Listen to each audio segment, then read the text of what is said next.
Assalamualaikum warahmatullahi wabarakatuh. Salam sejahtera untuk kita semua. Bertemu lagi mata kuliah Pendidikan Kewarganegaraan.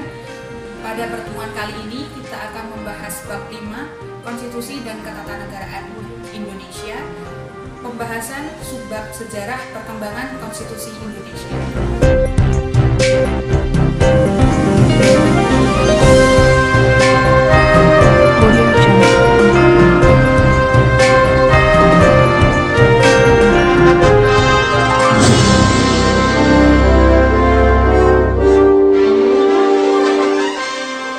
Sejarah perkembangan konstitusi di Indonesia.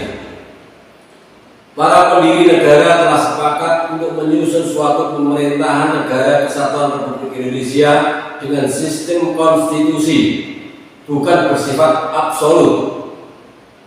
Sistem ini memberi penegasan bahwa cara pengendalian pemerintahan dibatasi oleh ketentuan-ketentuan konstitusi dan ketentuan-ketentuan hukum lain yang merupakan hasil konstitusional. Konstitusi Indonesia dikenal dengan sebutan Undang-Undang Dasar atau Undang-Undang Dasar 1945 yang dirancang sejak 29 Mei 1945 sampai dengan 16 Juli 1945 oleh BPUPKI atau dalam bahasa Jepangnya Dokuritsu Sumbi Tiosakai. Kemudian sehari setelah proklamasi kemerdekaan disahkan dan ditetapkan sebagai konstitusi negara Republik Indonesia oleh Panitia Persiapan Kemerdekaan Indonesia atau PPKI pada hari Sabtu tanggal 18 Agustus 1945. Sejak proklamasi kemerdekaan 17 Agustus 1945, Konstitusi Indonesia mengalami beberapa kali perubahan, baik nama maupun substansi materi yang dikandung di dalamnya. Proses perubahannya mengacu pada sistem ketatanegaraan modern, yakni perubahan konstitusi model renewal atau pembaruan dan amandemen atau perubahan. Terdapat 4 macam prosedur dalam perubahan konstitusi, baik dalam model renewal maupun amandemen, yaitu yang pertama, sidang badan legislatif dengan ditambah beberapa syarat. Misalnya dapat ditetapkan quorum untuk sidang yang membicarakan usul perubahan Undang-Undang Dasar dan jumlah minimum anggota badan legislatif untuk menerimanya. Yang kedua, referendum atau pengambilan keputusan dengan cara menerima atau menolak usulan perubahan undang-undang. Yang ketiga, negara-negara bagian dalam negara federal, misalnya negara Amerika Serikat. 3/4 dari 50 negara-negara bagian harus menyetujui. Yang keempat, perubahan yang dilakukan dalam suatu konvensi atau dilakukan oleh suatu lembaga khusus yang dibentuk hanya untuk keperluan perubahan konstitusi. Dalam melakukan perubahan konstitusi atau undang-undang dasar, hendaknya diperhatikan hal-hal sebagai berikut. Yang pertama, rakyat mendapat kesempatan untuk menyampaikan pendapatnya sebelum perubahan dilakukan. Yang kedua, jika dilakukan di negara serikat, kekuasaan negara serikat dan kekuasaan negara bagian tidak diubah semata-mata oleh perbuatan masing-masing pihak secara tersendiri. Yang ketiga, hak-hak perorangan atau kelompok mendapat jaminan. Perjalanan sejarah konstitusi Indonesia sejak proklamasi hingga sekarang telah mengalami perubahan nama maupun substansi materi yang dikandungnya. Di Indonesia berlaku 3 macam undang-undang dasar dalam periode sebagai berikut. Yang pertama, periode 18 Agustus 1945 sampai dengan 27 Desember 1949 yang pada saat itu berlaku Undang-Undang Dasar 1945. Saat proklamasi kemerdekaan 17 Agustus 45, negara Indonesia belum memiliki Undang-Undang Dasar.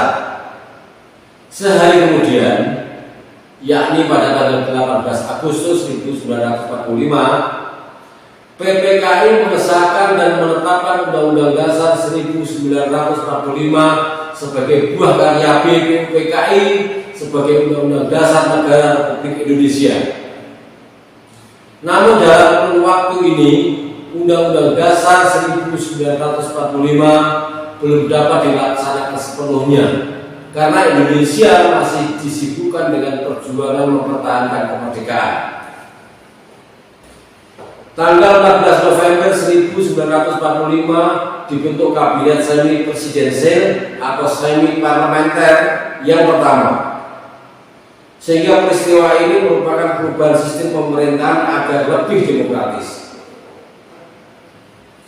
Yang kedua, periode 27 Desember 1945 sampai dengan 17 Agustus 1950 berlaku Undang-Undang Dasar Republik Indonesia Serikat yang lazim dikenal dengan sebutan Konstitusi RIS.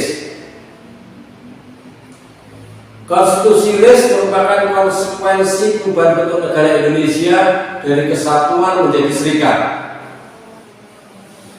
Pada masa ini sistem pemerintahan Indonesia adalah parlementer. Bentuk pemerintahan dan bentuk negaranya federasi, yaitu negara yang di dalamnya terdiri atas negara-negara bagian yang masing-masing negara bagian memiliki kedaulatan sendiri untuk mengurus urusan dalam negerinya. Hal ini terjadi karena setelah Indonesia diproklamasikan menjadi negara merdeka, Belanda masih berusaha menguasai Indonesia dengan melakukan agresi militer yang pertama tahun 1947 dan agresi militer kedua tahun 1949 serta memaksa Indonesia untuk melakukan perjanjian dengan Belanda yang dikenal dengan Konferensi Meja Bundar. Hasil dari perjanjian tersebut melahirkan perubahan bentuk negara Indonesia menjadi Republik Indonesia Serikat yang berlaku kemudian Undang-Undang Dasar Republik Indonesia Serikat. Yang ketiga, periode 17 Agustus 1950 sampai dengan 5 Juli 1959 berlaku Undang-Undang Dasar Sementara atau UUDS 1950 Republik Indonesia. Pada masa ini sistem pemerintahan Indonesia adalah parlementer. Bangsa Indonesia sangat menghendaki bentuk negara kesatuan, sehingga negara RIS yang telah berlaku tidak bertahan lama. Selanjutnya disepakati untuk kembali menjadi negara kesatuan. Oleh karena itu diperlukan Undang-Undang Dasar baru. Atas dasar inilah maka dibentuk suatu panitia bersama yang dikenal dengan sebutan konstituante yang bertugas menyusun dan menetapkan Undang-Undang Dasar. Rancangan Undang-Undang Dasar hasil kerja konstituante disahkan pada tanggal 12 Agustus 1950. Kemudian yang keempat, periode 5 Juli 1959 sampai dengan 19 Oktober 1999 berlaku kembali Undang-Undang Dasar 1945. Karena situasi politik yang memanas dan saling tarik ulur kepentingan, maka sidang konstituante tahun 1959 gagal menghasilkan Undang-Undang Dasar baru sebagaimana ditugaskan oleh Undang-Undang Dasar Sementara tahun 1950. Oleh karena itu, Presiden mengeluarkan Dekret Presiden 5 Juli 59 yang salah satunya menyatakan bahwa Undang-Undang Dasar Sementara 1950 dinyatakan tidak berlaku dan Indonesia kembali memberlakukan Undang-Undang Dasar 1945 sebagai Undang-Undang Dasar Negara Kesatuan Republik Indonesia. Yang kelima, periode 19 Oktober 1999 sampai dengan 18 Agustus 2000 berlaku Undang-Undang Dasar 1945 amandemen yang pertama. Pada amandemen yang pertama ini, pasal Undang-Undang Dasar 1945 yang dirubah berjumlah 9 pasal. Perubahan terhadap beberapa pasal tersebut pada pokoknya adalah: yang pertama, pergeseran fungsi utama legislasi atau pembentuk undang-undang dari Presiden ke DPR. Yang kedua, pengurangan hak prerogatif Presiden untuk beberapa hal, sehingga perlu persetujuan dari DPR, Mahkamah Agung, atau undang-undang. Yang keenam, periode 18 Agustus 2000 sampai dengan 9 November 2001 berlaku Undang-Undang Dasar 1945 amandemen yang pertama dan kedua. Pada amandemen yang kedua, perubahan mencakup 7 bab, 24 pasal, dan 59 ayat. Perubahan yang dilakukan antara lain: yang pertama, pemberdayaan pemerintahan daerah. Yang kedua, penguatan fungsi legislasi DPR. Yang ketiga, wilayah negara. Yang keempat, warga negara dan penduduk. Yang kelima, perluasan hak asasi manusia. Yang keenam, pertahanan dan keamanan. Yang ketujuh, bendera, bahasa, lambang negara, dan lagu kebangsaan. Yang ketujuh, periode 9 November 2001 sampai dengan 10 Agustus 2002 berlaku Undang-Undang Dasar 1945 amandemen pertama, kedua, dan ketiga. Pada amandemen ketiga, perubahan mencakup 8 bab, 23 pasal, dan 64 ayat. Pokok perubahan yang dilakukan antara lain: yang pertama, penegasan negara hukum dan pelaksanaan kedaulatan. Yang kedua, pengisian jabatan presiden dan wakil presiden. Yang ketiga, pemberhentian presiden dan wakil presiden. Yang keempat, dewan perwakilan daerah. Yang kelima, pemilihan umum. Kemudian yang keenam, badan pemeriksa keuangan. Yang ketujuh, pembentukan Mahkamah Konstitusi dan Komisi Yudisial. Yang kedelapan, periode 10 Agustus 2002 sampai dengan sekarang berlaku Undang-Undang Dasar 1945 amandemen pertama, kedua, ketiga, dan keempat. Pada amandemen keempat, perubahan mencakup 13 pasal serta aturan peralihan dan aturan tambahan.